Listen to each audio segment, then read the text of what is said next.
बांग्लादेश में सरकारी नौकरियों में आरक्षण में सुधार को लेकर आंदोलन लगातार हो रहे हैं। इन्हीं आरक्षण को लेकर विरोध प्रदर्शन में 6 छात्रों की मौत के बाद पूरे देश में स्कूल और यूनिवर्सिटीज अगले आदेश तक बंद कर दिए गए हैं। यहाँ सरकारी जॉब में किस चीज को लेकर विवाद है, आपको बताएंगे इस वीडियो में।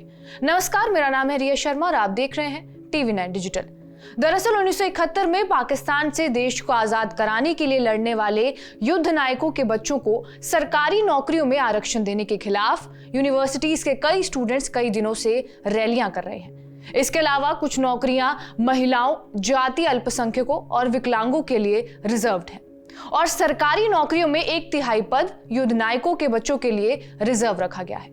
स्टूडेंट्स का कहना यह है कि आरक्षण भेदभावपूर्ण है, उन्हें योग्यता के आधार पर भर्ती मिलनी चाहिए। कोटा प्रणाली के तहत महिलाओं, दिव्यांगों और जातीय अल्पसंख्यकों समूहों के लिए भी सरकारी नौकरियों में आरक्षण का प्रावधान है। इस प्रणाली को 2018 में निलंबित कर दिया गया था, जिससे उस समय इस तरह के विरोध प्रदर्शन रुक गए थे। लेकिन पिछले ही महीने बांग्लादेश के उच्च न्यायालय ने स्वतंत्रता संग्राम से लड़ने वाले नायकों के परिवार के सदस्यों के लिए 30% कोटा बहाल करने का आदेश दे दिया।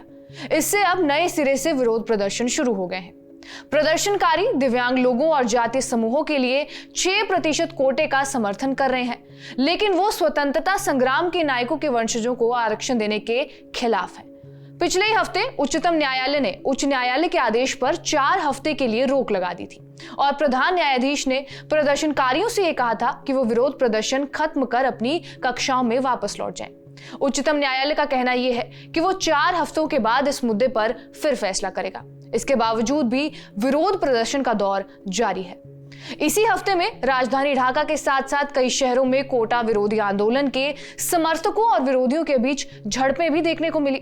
इस पूरे विरोध प्रदर्शन के दौरान छात्र गुटों ने एक दूसरों पर ईंटों और लाठियों से हमला किया। पुलिस ने बदले में उन पर आंसू गैस के गोले छोड़े, जिसकी वजह से पूरे देश में हिंसा का माहौल बना हुआ है।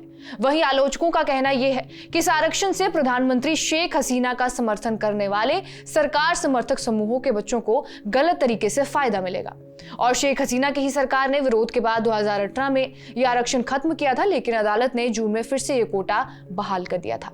हिंसा की बात करें तो हिंसा सबसे पहले सोमवार यानी 15 जुलाई को देश के प्रमुख सार्वजनिक यूनिवर्सिटीज ढाका यूनिवर्सिटी में भड़की, जहां प्रदर्शनकारियों और सत्तारूढ़ अवामी लीग पार्टी की छात्र शाखा बांग्लादेश छात्र लीग यानी कि BSL के सदस्यों के बीच झड़प हुई, जिसमें 100 से ज्यादा छात्र घायल हो गए। 1971 के स्वतंत्रता संग्राम का नेतृत्व करने वाली हसीना की अवामी लीग पार्टी ने कोटा प्रणाली का बचाव करते हुए यह तर्क दिया है कि युद्ध के दिग्गजों और उनके परिवारों के बलिदान का सम्मान करना बेहद जरूरी है। पार्टी ने प्रदर्शनकारियों पर रजाकार होने का भी आरोप लगाया है। यह शब्द उन लोगों के लिए इस्तेमाल किया जाता है जिन्होंने 1971 के युद्ध के दौरान कथित तौर पर पाकिस्तानी सेना के साथ दिया था। बहरहाल, आपका इस खबर पर क्या कुछ कहना है, हमें कमेंट बॉक्स में जरूर बताएं। बाकी देश और दुनिया की तमाम बड़ी खबरों के लिए बने रहिए हमारे साथ TV9 डिजिटल पर।